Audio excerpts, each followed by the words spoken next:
This Civic Media podcast is sponsored by UW Organ and Tissue Donation. Organ donations are desperately needed, and now is the right time to become an organ donor. Talk to your family. Get the dot. Save lives. Go to heroicdeed.com.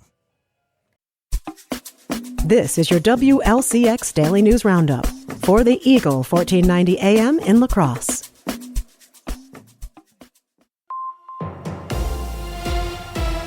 For AM 1490 WLCX, I'm Jimmy Kuska.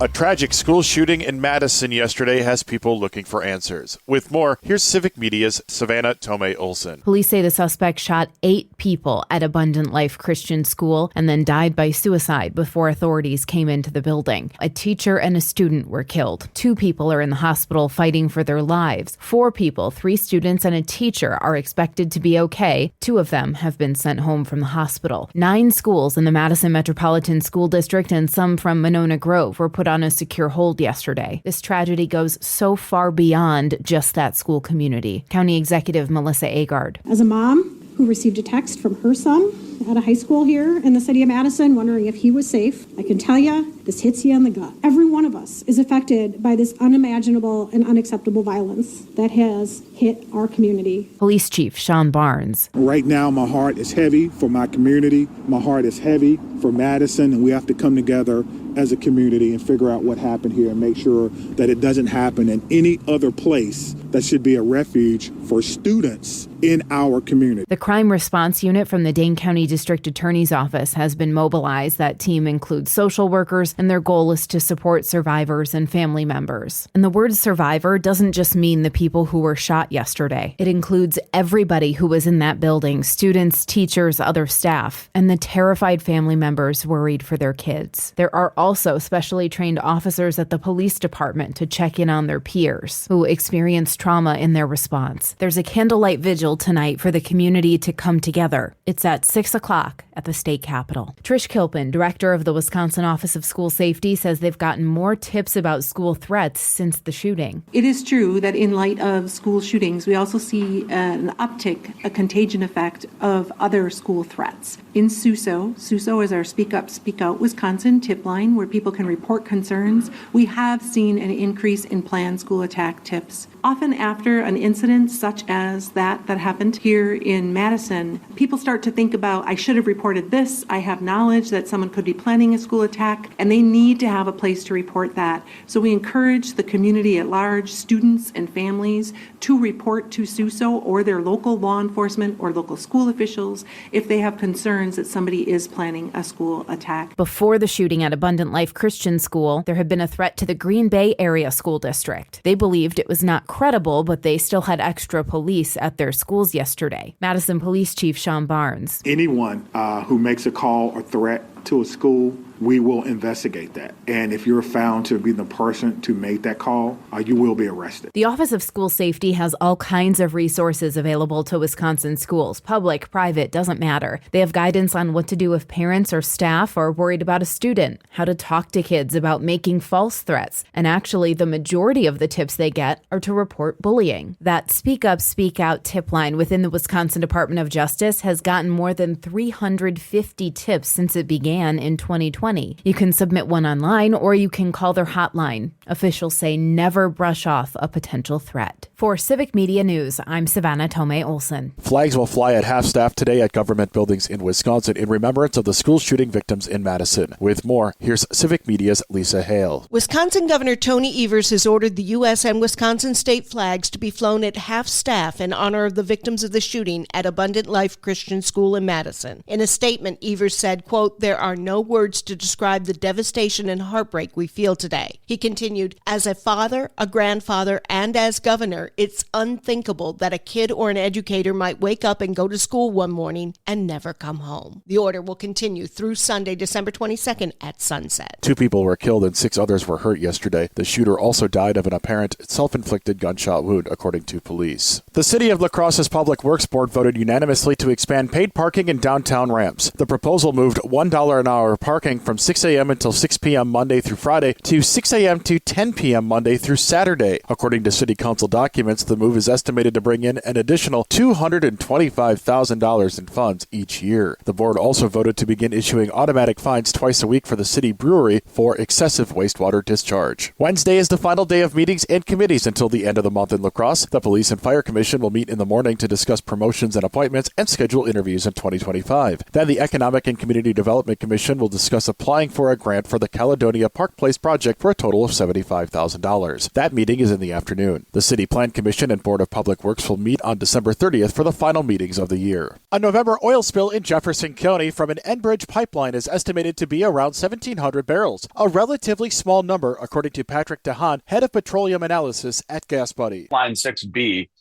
carries roughly 667,000 barrels of oil per day. So to put this 1,650 barrels into context, that is less than 1/5 of 1 percentage point of the amount of oil this pipeline carries. DeHaan says the spill won't affect oil or gas prices. The average refinery in the U.S. can handle about 200,000 barrels a day. So about 1,700 barrels is pretty small for, impacting the price of oil. So this will have no impact on oil prices at all. DeHaan added that with the debate over permits for the Line 5 pipeline in northern Wisconsin, closing that pipeline could cause oil and gas prices to significantly increase in Wisconsin and Michigan. You can take Civic Media with you anywhere you go with the free Civic Media app. Download it now at civicmedia.us/app. From the Civic Media Newsroom in Western Wisconsin, I'm Jimmy Kuska for AM 1490 WLCX and lacrosseeagle.com.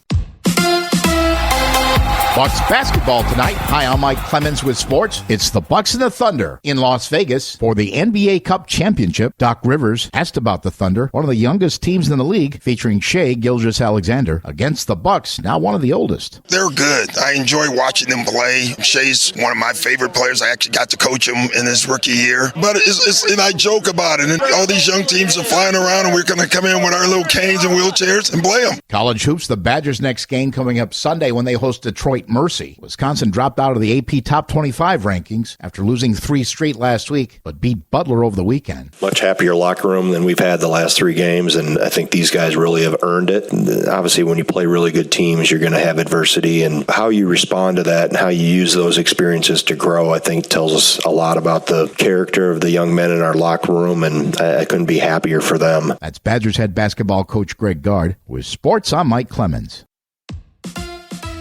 On your entertainment beat, I'm Pete Schwaba. It's been a rough go over the second half of Season 5 on Yellowstone. In the first episode of Part 2, producers killed off the main character, John Dutton, played by Kevin Costner. A fine how do you do for his welcome back after a hiatus and tension between he and executive producer Taylor Sheridan. And in the season finale, a major character was also killed, polarizing the audience. The New York Post reports that social media reaction has compared it to the last episode of Game of Thrones, which also wasn't popular. Home Alone is on most people's favorite list when it comes to Christmas movies. The film is so iconic that Kevin, or Macaulay Culkin, actually thought about purchasing the home, which is in Winnetka, Illinois, on Chicago's North Shore. The house has only been sold twice since the film was released, and this time sold after only a week on the market for $5 million smackers. Culkin said he was seriously considering it, but got busy with his kids. Sounds like he's much more attentive than his movie parents. Moana 2 remained king of the box office last weekend. In its third weekend of release, the film pulled in over $26 million, putting it in first place yet again. Moana 2 and Wicked have a nice little competition going.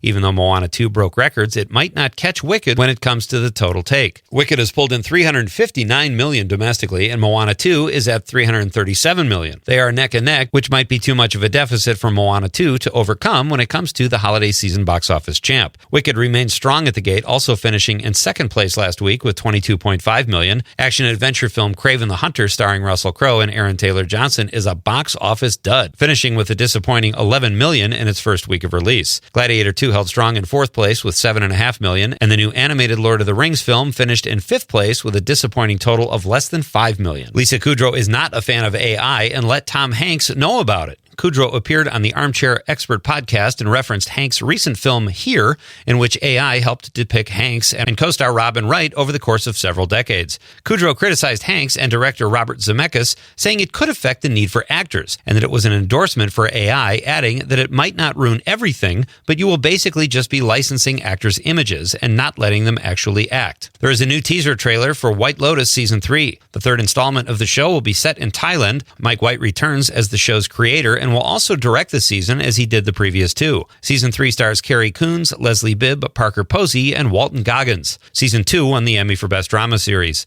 Season 3 drops February 16th on HBO. For more showbiz fun, tune in to Nightlight with me, Peach Waba, weeknights from 6 to 8 p.m. on the Civic Media Radio Network. Cloudy today with snow developing later this afternoon, continuing through tonight with around an inch or a little more possible by the time it ends. Our high in the upper 20s to low 30s today. Tomorrow, partly cloudy 24 with more snow on the way tomorrow night through much of Thursday. I'm meteorologist Sean Cable. Currently, it's 28. That's your WLCX Daily News Roundup from Civic Media. Subscribe to this podcast on Spotify, Apple, or wherever you find your podcasts. Find more news at lacrosseeagle.com. The national news cycle never stops, but it can be hard to find news about your local community. Civic Media is dedicated to providing quality local and state news coverage across Wisconsin. With the Civic Media app, you can get notifications about local stories that matter to you and your community. Find the free Civic Media app in your phone's app store and choose notifications from the menu to tell us what kind of news you want to hear about.